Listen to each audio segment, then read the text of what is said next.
La commune de la semaine. La commune de la semaine.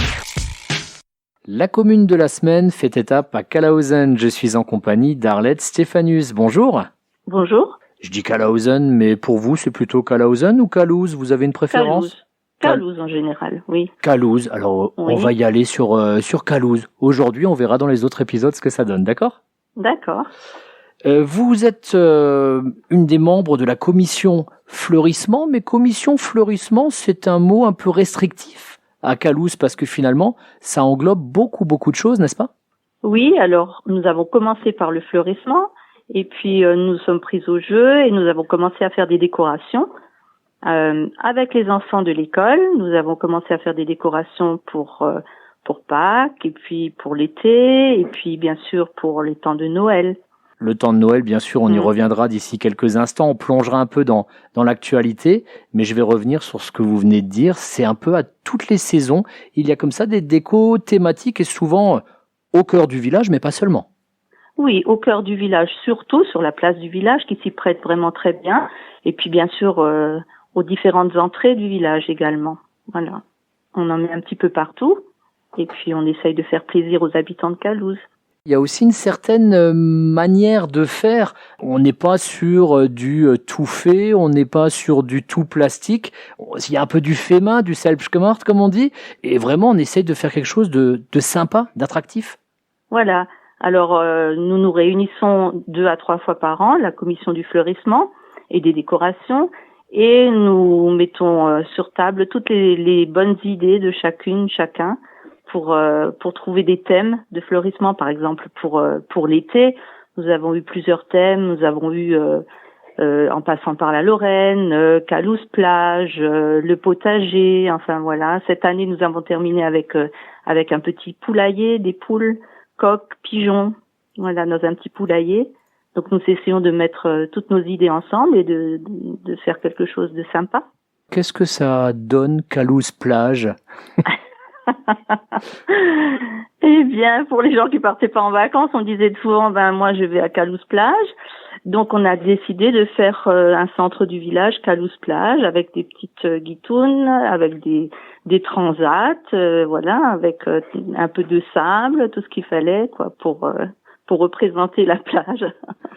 Et effectivement, ce terre-plein qui est juste en face de la mairie se prête parfaitement aux décorations. Il est vraiment en plein cœur du village. C'est un carrefour en plus. Et vous voulez aussi en faire un carrefour où les gens se rencontrent? Oui, voilà.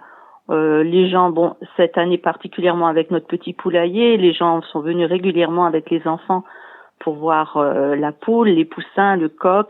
Les écoles sont venues aussi, principalement l'école maternelle. La maîtresse a fait un travail là-dessus. Les gens viennent se promener et aiment s'arrêter sur notre place, oui, c'est vrai. Et là, tous les samedis, durant la période de l'Avent, vous avez également un rendez-vous convivial. Il y aura la dernière session, entre guillemets, le samedi 18 décembre. Quel est le principe de ce moment où les habitants de Kalouz se retrouvent? Alors, tout a débuté lorsqu'on trouvait des idées pour notre décoration de Noël. Et dans ce fameux poulailler qui n'était plus opérationnel, on ne savait pas ce qu'on allait y faire, comment on allait le décorer. Et puis, bien sûr, quelqu'un parmi la commission du fleurissement a dit, mais on pourrait en faire un petit cabanon et offrir du vin chaud aux habitants de Kalouz avec des petits gâteaux que les membres de la commission du fleurissement feraient. Voilà, c'est parti comme ça, avec un petit peu de musique de Noël et puis voilà, quand on a proposé le vin chaud, après on s'est posé la question, mais voilà, on ne va pas faire payer les habitants, on pourrait peut-être faire quelque chose pour des associations. Donc on a simplement mis en place une petite corbeille où les gens pouvaient faire des dons et on a décidé de reverser cet argent à la fois au Téléthon et au Secours populaire. Oui, donc il y a de la convivialité, mais également de la solidarité. Voilà. Ça résume bien l'esprit d'un village ? Oui, moi je pense. Les gens sont ravis de venir boire un vin chaud, de discuter, de se retrouver un petit peu, surtout dans ces périodes un peu difficiles de Covid. Donc voilà, c'est vraiment fait pour les gens du village, quoi, pour qu'il y ait de nouveau un petit peu de lien. C'est joli, mais ça demande aussi de l'huile de coude, parce qu'il y a ce petit cabanon vin chaud, il y a un peu une maison pain d'épices, il y a des sculptures, entre guillemets, faites avec du bouleau, il y a beaucoup de choses, des choses qui sont peintes. Il faut quand même quelques bénévoles pour assurer, là. Alors ça, ce sont justement les membres de la commission du fleurissement. On est à peu près une dizaine de personnes, beaucoup de dames, quelques messieurs. Et avec nos ouvriers communaux, on réalise ces décorations en bois, tout est fait main. Donc on dessine, on peint, on découpe, on vernit et puis après on met en place. Voilà. C'est un travail d'équipe, on se retrouve à l'atelier municipal ensemble. C'est toujours très agréable, très bonne entente. Les enfants de l'école mettent aussi la main à la pâte et je crois que vous êtes un peu à l'origine de cela car vous avez dirigé pendant un certain temps l'école à Calouse.